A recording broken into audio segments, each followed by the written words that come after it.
And All right. So do you guys remember taking the SAT in high school? Yeah. Yeah.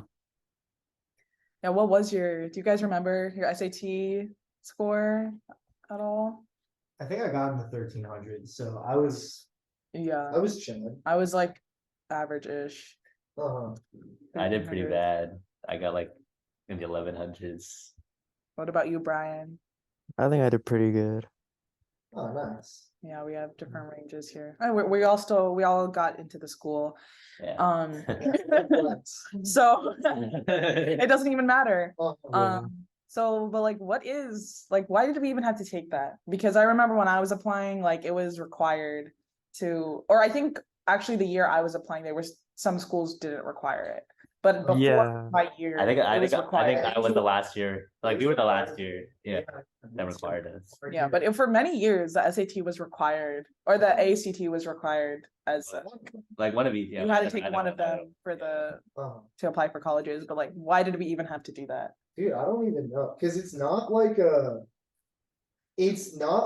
government. It's its own private for-profit company, and they're making a lot of money too. Because like it cost about, at my school it was like $100 to take the test. It was $90 or $100 to take it. Dang, yeah, I feel like low-key similar though. Like I feel like I paid 80 tops.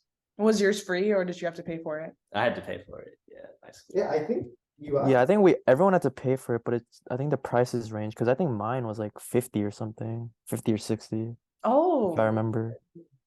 But also like they're also selling like straight up tutors, books, like they're making a lot of money. I had a couple SAT books. Yeah, and like every time they just like, it would be so easy because like every time like they run out of books to sell, they just make a new version of the test, and then they rinse and repeat. Like I feel like, I don't know. Yeah, substantiated there, but just a cool thought. You know, it is interesting though, is the gap between SAT scores of white and East Asians compared to Black and brown people. I did hear about that. What I'm getting at here is, wait, so is the College Board, all their standardized testing, is that racist then? And by being biased against other communities, like the Black and brown communities?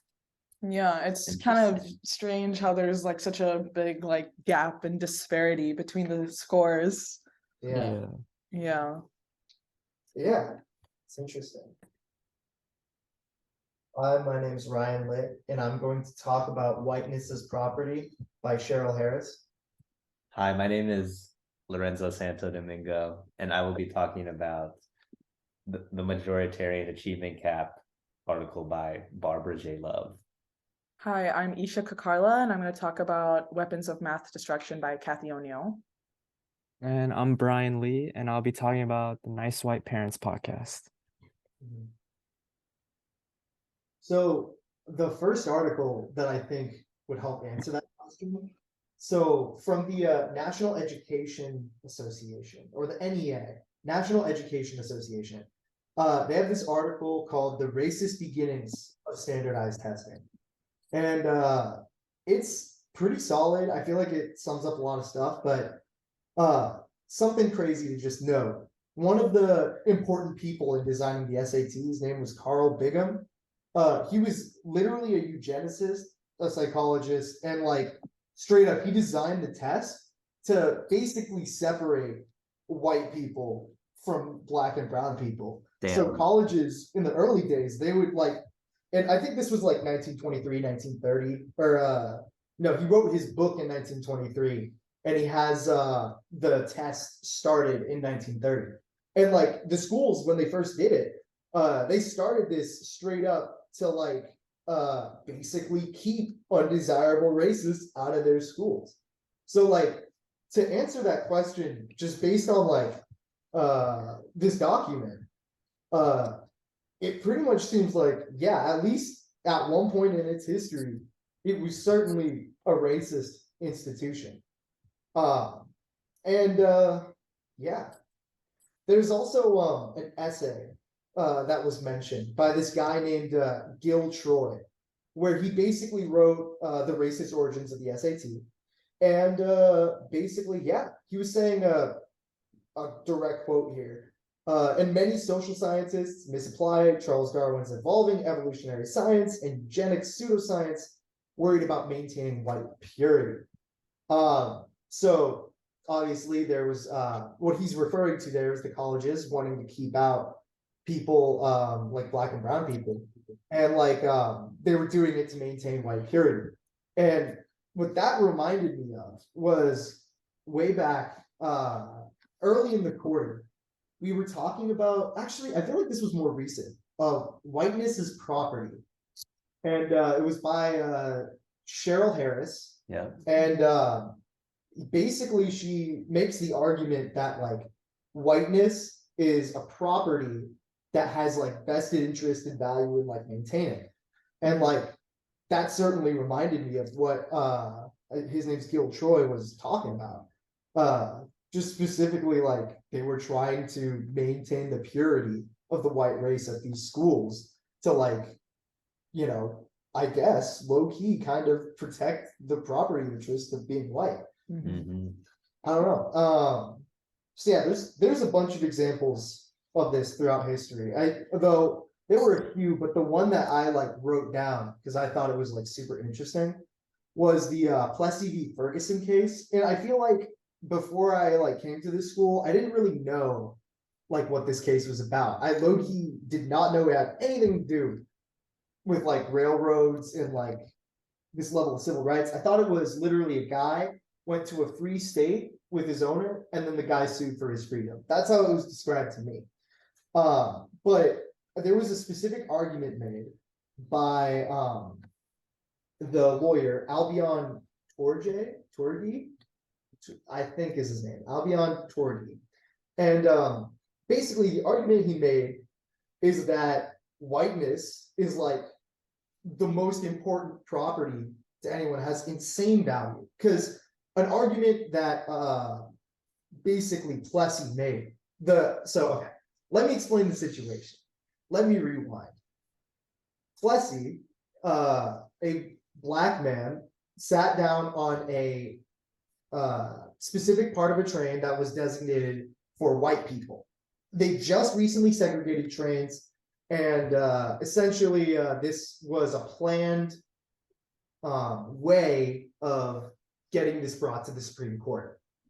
And Plessy had his lawyer, and the argument that he made was the railroad, by depriving Plessy of the view of being white, was depriving him of property without due process, and that property had just such immense value that it ought to be protected. And in the court, they struck this down. They said, hey, they didn't deprive him of anything because he's not white. But they didn't strike down that argument. They kept that going, and they ended up kind of supporting it throughout the years. There was also a quote that I wrote down from the Brown court case where it said, in fact, it is unclear what definition of equality was articulated by Brown, and in this ambiguity, the property interest in whiteness continued to reside. So basically, what I'm saying, and what I think this article is basically agreeing with here, is that whiteness is a property with value, and there's vested interest in protecting it. And that's what this school was doing back then, especially in the beginning, early 1930s. They straight up, like, that's what they were doing. So yeah, I don't know. What do you guys think about that? Yeah. Well, back to what you were saying earlier about keeping the purity of like the schools. I just had a question. When you said that like they created this test around the 1930s, right? So Yeah. was their first, like their initial like goal was to just like discriminate the ethnic minorities out of the colleges and keep it quote unquote pure? I think so. I think that was one of the main goals. I'm sure So- there might have been some people in a movement for a test that large pushing for it for reasons of like, hey, we need to like get a certain level of education for higher education. But they specifically asked the guy who designed like really racist tests to do this. Like they asked he also his name, sorry, his name is Bigham. And Carl Bigham, he also designed the tests for the military. And that also kept stuff segregated in the military for a while too. Like test to like get into the military, like the entry test. Exactly. Yeah, there's Oh, I see. I forget what the specific test is called. It was in the article, but it was something along the lines of basically like a placement test for the military, and they do it based on like intelligence sometimes and sometimes race, and it ended up segregating it. He was just a big part of that. Not core to the argument here, but you know, he was there. And they specifically asked him to help design that test, like by name. They didn't just like, oh, we need to look for someone to help design this test. Oh, we need to look for someone that's racist. Oh, we need to look for Carl Bigham, you know? Mhm. And I, you know, there could be ostensible reasons that are, you know, probably more pure, but this is certainly one of the big reasons why they started using the SAT, Mhm. I would say. Mm. Mhm. Yeah. So Plessy versus Ferguson, like kind of just more so like furthered that, like it's kind of almost served as like grounds for I feel kind like of it almost started. I mean, like it certainly existed whiteness as property beforehand, but because Plessy versus The legal Ferguson, it history. dealt with like the within the schools too. yeah, well, I think did it I'm pretty sure it did. Like, is it? They also dealt with the separate. But Brown versus Boyd? Yeah, I think you're right. You should. Yeah. Is the That case was- you're thinking of? that's Yeah, that one, yeah, related, not it's not. not the same, but related. But yeah, I feel like that also it did talk about Plessy, and I feel like both of those cases are just giving legal precedent to the already existing concept of whiteness as property. Right. Um, And would you think that like that also kind of contributed to like a lot of gentrification in schools? oh yeah, I mean possibly. Let me double check if that's what's said in the source, but I feel like that would make sense, Mhm. especially on the graduate level for sure. Mm. If Yeah. like a school that's like a school that's like in the rankings mainly protected by the SAT scores and whatever, they're high up in the rankings, they're making these decisions and they're just like picking the highest scores and they end up picking a lot of white people because of like just reasons we'll get to. Yeah. Mm. But yeah, I could see that definitely being a source of it Mhm. for sure. To add on to your points and like I guess provide a more modern context, I was thinking of Barbara Love's article on her theory of the majoritarian achievement gap and like majoritarian storytelling. So in her article, she basically explains that most of the experiences and perspectives on like groups of people are mostly by the dominant group in society. So like mostly white people are focused on and like, you know, like media and like in culture in general. So I feel like that can relate well to the SAT because most of like I guess like the resources and like the funding they are given to mostly to like white students because they have like more resources and money to afford. Yeah. So that could be like a reason for why there's like a huge gap in between test scores between minorities and the white majority. Yeah, but what that even goes into, what you were saying, like specifically about how like the majority like determines that society, you know, like that is also just a property interest. Like that's the property interest of being white. You're part of the majority. And I think like I also, yeah, sorry to cut you No, off, go. but I also think it kind of ties back into like kind of this is just like a generalization, but just on like the socioeconomic status, like on average.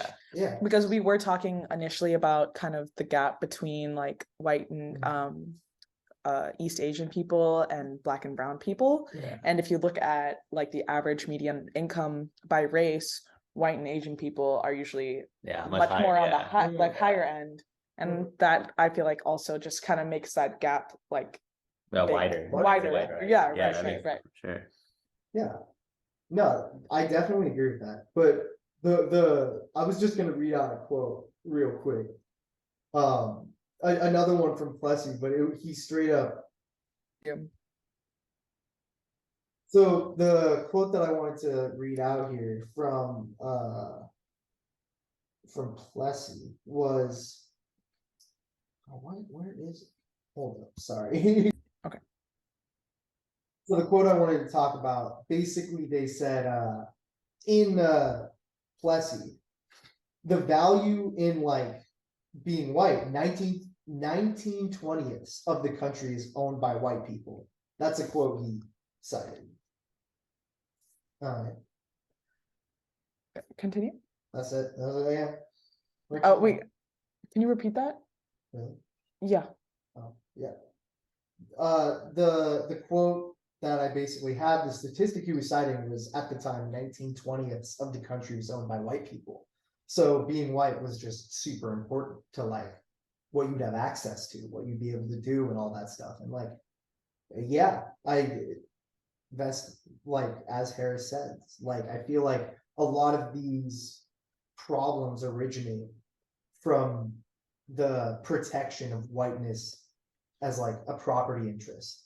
You know, like I do think that schools or specifically College Board and their tests, they are like ending up having a racist effect on like, you know, Black and brown communities, mainly because like white people, or you know, at least the test is meant to uphold whiteness as a property interest. Yeah. It definitely like furthers kind of those precedents that were said. Yeah. All right. So Brian and I are going to talk about the article about how a lawsuit claims that the SAT and ACT are biased. Here's what the research says by the NEA.org. The article that I'm going to talk about is Weapons of Math Destruction by Kathy O'Neill. And she basically talks about how algorithms have a like societal impact. And I feel like that also just kind of further ties into like the disparity and the gap between like test taking. In chapter 3, she talks about how one way these algorithms have kind of introduced this destruction is how the US news like ranks like universities, and how that is also in itself like it's like another like separate business, and how one way is that the cost of education has just like rose by more than 500%, 4 times the rate of inflation.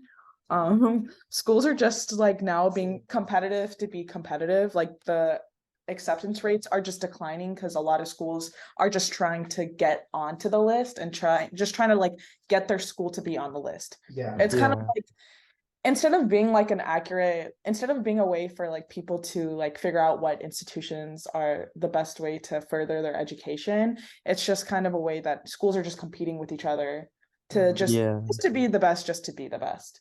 Yeah. And it's like kind of a nationwide thing where like majority of schools are now like doing that. And like the student loan crisis can also like be attributed to like the US news articles and, you know, stuff like that. You know what's interesting is I'm thinking about that, and I'm thinking about how they're being competitive, and that competitiveness, it forces them to try and pick students with better and better SAT scores, which is being affected by College Board because, you know, those tests are designed and low-key benefiting the people with better socioeconomic statuses, right, which tend to be white people. Like, right. I mean, that's like another connection. Like one way is like, because the SAT at least when I went to high school too, Yeah. a lot of kids were doing like these SAT prep classes, Mhm. which would cost like thousands of dollars, Yeah. you know? And Yeah. that's a fairly common thing that like a lot of students do. And it's easier when you come from a background of higher socioeconomic status, Yeah. you know? Yeah, and I So, feel like, oh, sorry. oh no, yeah, continue. I feel like that also that ties into of how like these different minority groups sort of have these different like differences in their SAT scores, because these when we say that these white people or these white students get higher SAT scores, they're most likely in like a better community and like better schools that could provide them more access to these resources. And I feel like, Right. yeah, And just like the example, like with how kind of the US news articles are not really fair and Mhm. how I guess good a particular school is, it just kind of almost furthers that gap. And like those Yeah. people that already have those resources, it's already like it just makes it easier for them to get into those schools. Yeah. Like it's yeah, not really like exactly. all of the competition is not really affecting people of higher socioeconomic status, which tend to be Asian and white people, you know? So it's just like it just kind of makes it worse. Mhm. And then Kathy O'Neill like also talks about We've discussed a little bit about this earlier, but I wanted to bring up the podcast with the nice white parents, if you guys remember reading about that one. And I thought it was really interesting how there was a whole bunch of gentrification in like these predominantly like brown and black schools. Wait, can we stop? Can we stop? Hmm. Well, okay. Well, going back to what we discussed earlier, you guys remember listening to the Nice White Parents podcast, right?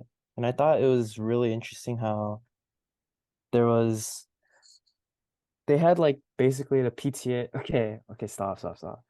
What am I? Okay, what was? Hmm.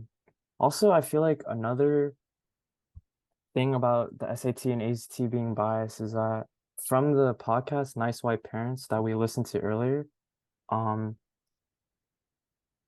there was a school just consisting mainly of Mexican and African Americans in that school, and apparently the PTA in that school, they had meetings without the president of the PTA for just and not really listening to the community or like the Black and Mexican community for their needs of like resources and such. But they apparently just made like a program to just teach French, which kind of just sounds to me that they just trying to favor the white students there so that they can learn the French easily. And I feel like this is an example of a gentrification to the predominantly Black and Mexican school.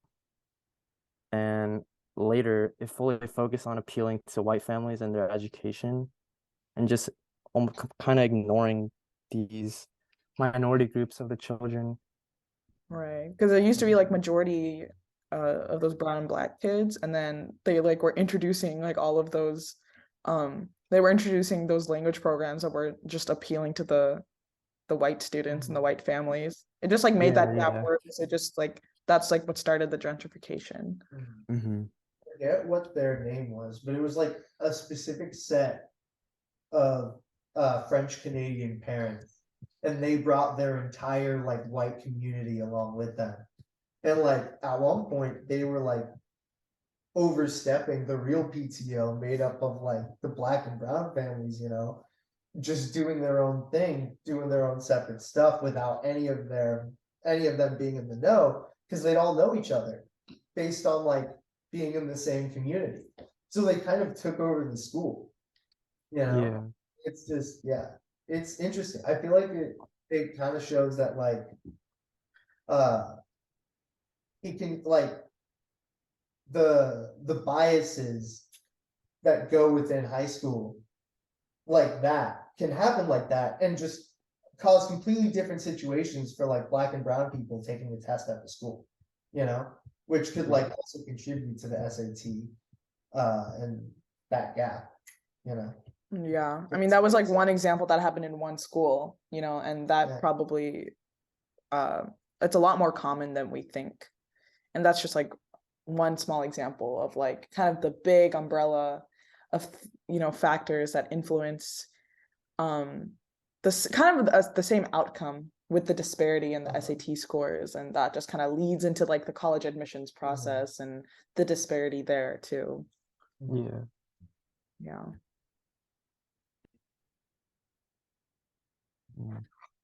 I feel like another disparity or just another disadvantage is just how there's gentrification in many schools that we just don't really know about. Because like in one example, like the one we learned about from the Nice White's Parents podcast that we learned earlier this quarter, you guys remember that one?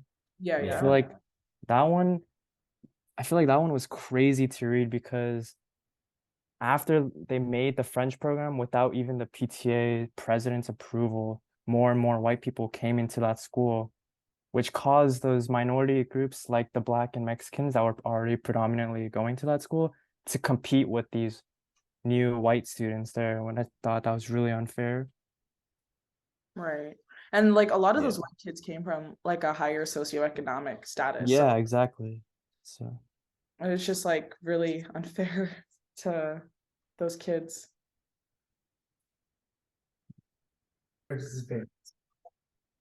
So there's already like the problem of the gap between brown and black kids with white and Asian kids, and that podcast was just like another obstacle kind of in the way for like these like kids in particular. I remember the podcast like even talking about how a lot of those kids were like bilingual, multilingual, they spoke different languages. It would make more sense to like have a language program that was more common for those students, like maybe like having a survey and like asking them like what language would you like to learn, but their voices were just like never heard. They just simply put a program to get like white people in, just to gentrify the whole school, and I feel like they already have to compete with students like all across the nation, tons of rich white and Asian kids across the nation, and then they have to compete also within their school. They're already like used to their community, and they already have to deal with all the other things, and then on top of that, the gentrification and the other language programs that don't really like appeal to them just like makes it worse. Yeah, I feel like that puts a lot of stress on like the children going to school, like all the students. Right. That type of Yeah. So how do we moving forward, how can we like shift this? We should be focusing on promoting authentic assessments that reflect the broad range of student learning and skills, and try our best to take into account of those differences to kind of promote creativity, leadership, critical thinking, and collaboration. The weapons of math destruction kind of does the opposite of testing real and true intelligence by instead measuring people with different life experiences against a flat rate of design tests. Those tests were designed in part by eugenicists and utilized by schools for decades to keep Black and brown people out of their institutions. Their existence protects the property interest of whiteness, as Black and brown people are kept in poverty without uninhibited access to higher education. Yeah, and even in some instances, specifically for Black and brown students, like the girl in Nice White Parents, she couldn't speak French, but could speak two other languages.